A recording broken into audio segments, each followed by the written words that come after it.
దశాబ్ది ఉత్సవాల నాడు తెలంగాణ గడ్డ మీద ఏ ఉత్సాహం అయితే కనిపించిందో డాలస్లో కూడా ఇవాళ అదే ఉత్సాహం కనబడతా ఉన్నది. మీరందరూ ఎన్ఆర్ఐ మిత్రులు కాబట్టి కొంతమందికి ఇక్కడ అమెరికన్ డ్రీమ్ గురించి అదేవిధంగా మార్టిన్ లూథర్ కింగ్ గురించి కూడా గుర్తు చేయాల్సిన బాధ్యత నా మీద ఉన్నది. To stand here among families who have crossed oceans in pursuit of the American dream and to speak to you about another dream, a quieter, a rooted one, is a moment of deep emotion and purpose, because tonight is not just a celebration but a moment to recall the sacrifices of the martyrs, to acknowledge every individual who has risked everything against all odds for the cause called Telangana. 25 years ago a dream was sown. It was the most unconditional dream. That dream walks among us in the form of development, pride and identity called Telangana. And this isn't a geography that happened by chance. This is history forged by choice of the people of Telangana. నిన్న రాత్రి డల్లాస్పురంలో దిగే వరకు నేను తెలుగు వారికి 2 రాష్ట్రాలు మాత్రమే ఉన్నాయనుకున్నాను. కానీ నిన్ననే తెలిసింది టెక్సస్ రూపంలో, నిన్నటిదాకా 2 రాష్ట్రాలు అనుకున్నాను కానీ నిన్న ఎయిర్పోర్ట్లో అర్థమైంది మనకు 2 కాదు 3 రాష్ట్రాలు ఉన్నాయి టెక్సస్ రూపంలో అని. ఇక్కడ నుంచి దగ్గరలోనే గంటర్ అనే ఊరుందంట. ఒక తమ్ముడు చెప్పాడు నాకు, అన్న అది గంటర్ కాదు గుంటూరు అయిపోయింది, మన వాళ్ళందరూ అక్కడే ఉన్నారని చెప్పినాడు. ఇవాళ మీ అందరితో ఒక విషయం పంచుకోవాలి. బీఆర్ఎస్ రజతోత్సవ సంబరాలు అట్లాగే తెలంగాణ అవతరణ పండుగ చేసుకోవాలి అమెరికాలో అనుకున్నప్పుడు మరి అందరూ ఏకగ్రీవంగా మా ఎన్ఆర్ఐ మిత్రులు సూచించిన నగరం డాలస్. ఇవాళ ఇన్ని వేల మందిని ఇక్కడ చూస్తుంటే ఇప్పుడే నేను పెద్దలు జగదీష్ రెడ్డి గారికి గంగుల కమలాకర్ గారికి చెప్తా ఉన్నా, ఇన్ని వేల మందిని ఇక్కడ చూస్తుంటే ఈ ప్రాంగణం లోపలికి వచ్చిన తర్వాత మాకు అమెరికాలో ఉన్నట్టు లేదు, హైదరాబాద్లో ఎక్కడో ఉన్నట్టున్న తప్ప అమెరికాలో ఉన్నట్టు మాత్రం ఎంత మాత్రం లేదు. అట్లాగే ఈరోజు కొత్తగా రాష్ట్రం ఏర్పడ్డ తర్వాత జరిగిన కొన్ని సందర్భాలు కూడా నాకు గుర్తొస్తా ఉన్నాయి. రాష్ట్రం ఏర్పడ్డ కొత్తలో 2015వ సంవత్సరంలో ఇదే డాలస్లో మేము ఆనాడు ఒక పెద్ద డెలిగేషన్ తీసుకొని ఒక పెద్ద బృందాన్ని తీసుకొని పెట్టుబడుల వేటలో అమెరికా అంతా తిరుగుతూ 2 వారాల్లో 7 నగరాలు చుట్టేస్తూ డాలస్ కూడా వచ్చినాం. అప్పుడప్పుడు ఏర్పాటైంది రాష్ట్రం. ఎన్నో బాలారిష్టాలు, ఎన్నో సవాళ్ళు, కానీ భవిష్యత్తు మీద కొండంత ఆశతో మీ అందరి మీద గుండె నిండా నమ్మకంతో ఇక్కడికి వచ్చినాం. నేను ఒక్కసారి ఈరోజు 10 ఏళ్ల తర్వాత తిరిగి డాలస్ వస్తుంటే ఆ రోజు ఏం మాట్లాడినో నేను యూట్యూబ్లో చూసుకున్నా. తిరిగి చూసుకుంటే నిజంగా చాలా సంతోషం అనిపించింది. ఎందుకంటే ఆనాడు ఆత్మవిశ్వాసంతో భవిష్యత్తు మీద ఒక నమ్మకంతో తెలంగాణ తరపున కేసీఆర్ గారి దూతలుగా మేము చెప్పిన మాటలు, చేసిన వాగ్దానాలు నెరవేర్చడమే కాకుండా చెప్పనివి కూడా ఎన్నో చేసి చూపెట్టినందుకు గర్వంగా అనిపించింది. మీ అందరి ఆశీర్వాదం భవిష్యత్తులో కూడా ఉంటుంది అనే విశ్వాసం కూడా కలిగింది.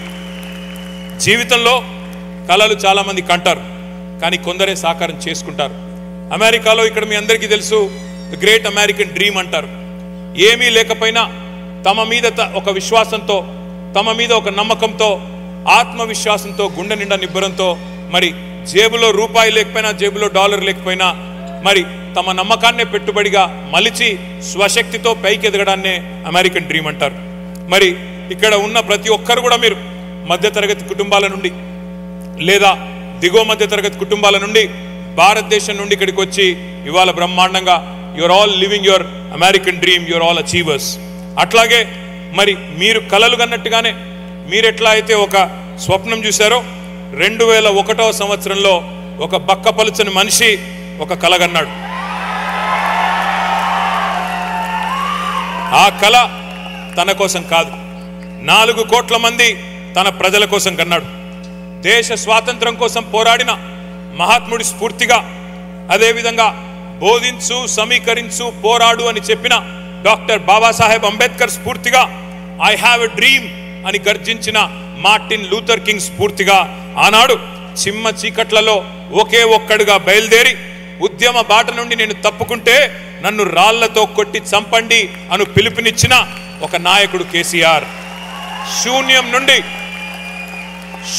నుండి సునామీ సృష్టించి 14 ఏళ్లలో తెలంగాణ మిషన్ ఇంపాసిబుల్ అనే పరిస్థితి నుండి ఎట్లా కాదు పాసిబుల్ అనే పరిస్థితి చేసి చివరికి ఢిల్లీ మెడలు వంచి తెలంగాణ తెచ్చిన నాయకుడు కేసీఆర్. ఆనాడు కేసీఆర్ గారి పిలుపు మేరకు సకల జనులు ఏకమై అపూర్వ పోరాట సన్నివేశాలను ఆవిష్కరించి స్వరాష్ట్రాన్ని సాధించుకున్నాం. ఆ ఉద్యమంలో ప్రవాస తెలంగాణ బిడ్డలు వివిధ సంఘాలు కదం దొక్కారు. వివిధ నగరాల్లో, వివిధ దేశాల్లో, విదేశీ గడ్డ మీద కూడా జై తెలంగాణ నినాదాన్ని వినిపించారు, మారుమోగించారు పోరాటాన్ని. మీ పోరాట స్ఫూర్తిని మళ్ళీ ఒక్కసారి గుర్తు చేసుకుంటూ మీకు వందనాలు. కుట్రలను ఛేదించి, కుతంత్రాలను ఎదిరించి, అవమానాలను అధిగమించి, అవరోధాలను కూకటి వేళ్లతో పెకిలించి ఉద్యమ రథసారథి కేసీఆర్ గారి నాయకత్వంలో ఏదైతే ఈ సుదీర్ఘ ప్రయాణం జరిగిందో 25 ఏళ్ల పాటు దేశ రాజకీయ చరిత్రలోనే ఇది ఒక అరుదైన అధ్యాయం. The Telangana dream began when we had no map, no voice, only passion for tomorrow and a purpose-driven vision. When the world was silent, our streets spoke. When the future looked far, we marched into our destiny. From self-rule to self-respect to self-reliance, we are writing the next chapter. Every irrigation project, every IT hub, every new school, these are not statistics. These are signatures of a dream coming true, dream coming alive, and you're all part of it. We made it all together. To the Telanganites in America, you're not distant, you're essential to the growth of Telangana. నేను 2015లో మంత్రిగా తొలిసారిగా తెలంగాణ అనే నూతన రాష్ట్రాన్ని ప్రపంచానికి పరిచయం చేయడానికి అమెరికాకు వచ్చినప్పుడు అనేక మధురమైన జ్ఞాపకాలు ఉన్నాయి. ఇదే డాలస్కి వచ్చాం. వచ్చిన రోజు నాకు బాగా గుర్తుంది. ఇక్కడ డాలస్లో చాలామంది మిత్రులు ఒక సమావేశాన్ని కూడా ఆర్గనైజ్ చేశారు. కానీ ఇట్లా వేల మందితో కాదు, కానీ ఒక 500-600 మందితో ఒక హోటల్లో సమావేశం అయినాం. తెల్లారి మేము కాలిఫోర్నియా పోవాలి. అక్కడ గూగుల్ అనే కంపెనీతో ప్రపంచంలోనే 2వ అతిపెద్ద క్యాంపస్ గూగుల్ది హైదరాబాద్లో పెట్టడానికి ఒప్పందం కుదుర్చుకోవాలి తెల్లారిపోయి. కానీ అనుకోకుండా ఆ రోజు డాలస్లో సరిగ్గా 10 ఏళ్ల కిందట మే నెలలో ఆ రోజు ఒక ఫ్లడ్ వచ్చింది. సైక్లోన్ మన తుఫాన్ వాతావరణం వచ్చింది. మొత్తానికి ఫ్లాష్ ఫ్లడ్స్ వచ్చినాయి. ఫోన్లన్నీ అలర్ట్లతో, రెడ్ అలర్ట్స్తో మారుమోగిపోతూ ఉన్నాయి. ఏం చేయాలనో తెలియదు. సాయంత్రం ఫ్లైట్ పట్టుకోవాలా, మరి ఫ్లైట్లన్నీ కూడా గ్రౌండ్ అయిపోయినాయి. ఆ రోజు ఇక్కడ ఉండే ఎన్ఆర్ఐ మిత్రులు డాలస్లో మాకు ఒక మినీ బస్ అరేంజ్ చేసినారు. ఇక్కడ నుంచి 3 గంటల పాటు ప్రయాణం చేసి ఆస్టిన్ పోయి, ఆస్టిన్ నుంచి ఒక రెడ్ ఐ ఫ్లైట్ తెల్లారి 4:30 గంటలకు పట్టుకొని కాలిఫోర్నియా పోయి అక్కడ ఆ రోజు మరి భయంకరమైన తుఫానులో డాలస్ నుండి ఆస్టిన్ దాకా ఏ ప్రయాణం అయితే చేసి చివరికి కాలిఫోర్నియా చేరుకుని గూగుల్తో ఒప్పందం కుదుర్చుకున్నామో నాకు ఇంకా బాగా గుర్తుంది. ఇది ఎందుకు చెప్తా ఉన్నా అంటే ఎందుకు గుర్తు చేసుకుంటా ఉన్నా అంటే మేము 10 ఏళ్ల పాటు ప్రభుత్వంలో ఉన్నప్పుడు ఇదేదో పదవో ఇదేదో బరువో అనుకోలేదు, బాధ్యతగా భావించాం. ఉద్యమ స్ఫూర్తితోనే ప్రభుత్వాన్ని నడిపినాం. అందుకే అనితర సాధ్యమైన విజయాలు మనకు సొంతమైనాయి. విడిపోతే విఫల రాష్ట్రం అవుతుంది అని హేళన చేసిన చోటనే విజయ కేతనం ఎగురవేసి చూపెట్టినాం. మిమ్మల్ని పరిపాలించే నాయకులున్నారా అని గేలి చేసిన నోళ్లతోనే మాకు కూడా మీలాంటి నాయకులుంటే బాగుండు అని అనిపించాం. స్వరాష్ట్రాన్ని నంబర్ 1గా నిలపడంలో ఏ ఒక్క అవకాశాన్ని కూడా మేము కేసీఆర్ గారి నాయకత్వంలో వదులుకోలేదు. మొన్నటిదాకా ప్రభుత్వాన్ని మనమే నడిపాం. సరే, ఎన్నికలన్న తర్వాత కొన్ని డైనమిక్స్ ఉంటాయి, కూడికలు తీసివేతలు ఉంటాయి. ఆ లెక్కల్లో మొన్న 2023 డిసెంబర్లో మనం కొద్దిగా వెనుకబడ్డాం, ఎన్నికల్లో ఓడిపోయినాం కావచ్చు. కానీ తెలంగాణను ప్రేమించడంలో మాత్రం వెనుకంజ ఎన్నడూ వెయ్యలేదు, వెయ్యబోము. పొజిషన్లో ఉన్నా ఆపోజిషన్లో ఉన్నా మాకు ఖచ్చితంగా తెలంగాణనే ఫస్ట్, ఇండియానే ఫస్ట్ తప్ప ఇంకోటి కానే కాదు. అందుకే మళ్ళీ చెప్తున్నా, ఇవాళ మేము గవర్నమెంట్లో లేకపోవచ్చు, ఆపోజిషన్లో ఉండవచ్చు, కానీ ఎన్ఆర్ఐ మిత్రులందరినీ కోరుతా ఉన్నా, అక్కడ ఉన్నది మన తెలంగాణనే. ఇవాళ మీకు అందరికీ తెలుసు, ఇక్కడ మీకు తెలుసు, ముందు అప్పుడప్పుడు బిడ్డ పుట్టిన తర్వాత తల్లికి ఆరోగ్యం బాగాలేకపోతే కొద్ది కాలం పాటు వేరే వాళ్ళ చేతులు బిడ్డను పెడతారు. ఇవాళ జరుగుతున్నది కూడా అంతే. మళ్ళీ 3 ఏళ్లలో తిరిగి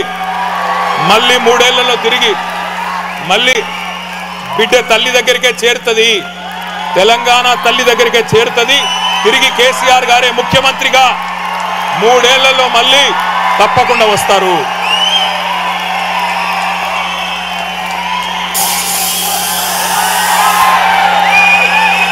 మీకు ఇంకొక ఆసక్తికరమైన విషయం కూడా చెప్పాలి. ఆనాడు 2015లో మేము డాలస్ నుంచి పోయి అవుతారు కేసీఆర్ గారు సీఎం అవుతారు తొందరపడదు. డాలస్ నుండి పోయి బే ఏరియాలో వరుసగా టెక్నాలజీ కంపెనీతో మా మీటింగ్లు నడుస్తూ ఉన్నాయి. అరూబా నెట్వర్క్స్ అనే ఒక కంపెనీ ఉంటుంది. దాన్ని కీర్తి మేల్కోటే గారని ఆయన స్థాపించారు. తర్వాత హ్యూలెట్ ప్యాకెట్లో దాన్ని విలీనం చేసినారు, వాళ్ళు టేక్ ఓవర్ చేశారు. అయితే ఆ కీర్తి గారిని కలిసినప్పుడు, కీర్తి మేల్కోటని కలిసినప్పుడు ఆయన చాలా ఆప్యాయంగా పలకరించి, ఆయన హైదరాబాద్ వాడే, ఆప్యాయంగా పలకరించి సాయంత్రం మా ఇంటికి ఒకసారి ఛాయ్ తాగేందుకు రండి అన్నాడు. తప్పకుండా వస్తామని చెప్పి వాళ్ళ ఇంటికి పోయినాం. అక్కడ పోయిన తర్వాత నిజంగా కూడా నాకు ఆశ్చర్యం అనిపించింది. ఎందుకంటే ఆ కీర్తి మేల్కోట గారి వారి నాన్నగారు ఉన్నారు ఇంట్లో, అక్కడే వారి అమ్మగారు ఉన్నారు, వారి శ్రీమతి ఉన్నారు. అందరినీ మాట్లాడుతుంటే వాళ్ళ కళ్ళు చెమ్మగిల్లి మాట్లాడుతున్నారు. నేను అప్పుడే తెలుసుకున్నాను కీర్తి మేల్కోట ఎవరు అంటే 1969 తెలంగాణ ఉద్యమ నాయకుడు, ఆనాడు తెలంగాణ ప్రజా సమితి అనే బ్యానర్ మీద ఎంపీగా గెలిచిన జిఎస్ మేల్కోటే గారి మరి మనవడు కీర్తి మేల్కోటే. వారు ఆ రోజు వారి కుటుంబ సభ్యులు నాతో చెప్పిన మాట, 2 తరాలుగా తెలంగాణ కోసం పోరాడుతున్న కుటుంబం మాది. ఇవాళ తెలంగాణ రాష్ట్రం ఏర్పడమే కాకుండా ఆ తెలంగాణ రాష్ట్రం నుండి ఒక మంత్రి వచ్చినాడు, మా ఇంటికి వచ్చినాడు అంటే మాకు చాలా గర్వంగా ఉందని చెప్పి వాళ్ళు కళ్ళల్లో నీళ్లు తెచ్చుకుంటే వాళ్ళ నమ్మకము, వాళ్ళ ప్రేమ చూసి మేమందరం కూడా ఎమోషనల్ అయినాం. అట్లే అమెరికా తిరుగుతున్నప్పుడు న్యూయార్క్లోనో లేకపోతే డీసీలోనో నాకు గుర్తులేదు, ఒక కాన్సులేట్లో మీటింగ్ పెట్టినారు, బిజినెస్ మీటింగ్ పెట్టిన తర్వాత కాన్సుల్ జనరల్ మమ్మల్ని చూస్తూ ఉన్నాడు. పొద్దు నుంచి సాయంత్రం దాకా మీటింగులు చేసినాం. పొద్దున 7 నుంచి మొదలు పెడితే సాయంత్రం 7 దాకా చూసిన తర్వాత ఆ కాన్సుల్ జనరల్ అడిగినాడు, మేము చాలా రాష్ట్రాల బృందాలకు ఆతిథ్యం ఇస్తుంటాము, మరి ఎవరిలో కూడా ఇంత ప్యాషన్ మేము చూడలేదు, ఎవరిలో కూడా ఇంత ఆరాటం మేము చూడలేదు, మరి మీ నాయకుడు కేసీఆర్ గారు మీకు ఏం చెప్పి పంపిండు అని చెప్పిండు. అంటే వారికి ఒకటే చెప్పినాం మేము, సరే ఈ రాష్ట్రం ఏదైతే ఉందో ఊరికేనే రాలేదు, మా వాళ్ళు ఎన్నో త్యాగాలు చేస్తే, ఎంతోమంది తమ ప్రాణ త్యాగాలు చేస్తే వచ్చిన రాష్ట్రం ఇది, ఎంతోమంది పోరాడితే దశాబ్దాల పాటు కొట్లాడితే వచ్చిన రాష్ట్రం. మేమేదో ఆషామాషిగా అల్లాటప్పగా ఎవరి దగ్గర నుంచో అధికారం తీసుకొని వచ్చిన వాళ్ళం కాదు. అన్ని రాష్ట్రాలకు ముఖ్యమంత్రులు ఉంటారు, కానీ మాకు రాష్ట్రాన్ని తెచ్చిన ముఖ్యమంత్రి మాకున్నాడు. అందుకే ఈ కసి, అందుకే ఈ కమిట్మెంట్, అందుకే ఆ ఉద్యమ సోయితో, ఉద్యమ స్పృహతో తెలంగాణను అగ్ర రాష్ట్రంగా నిలబెట్టాలని ఒక ఆరాటంతో పనిచేస్తున్నామని చెప్పి వారికి చెప్పిన సందర్భం కూడా నాకు గుర్తుకొస్తా ఉన్నది.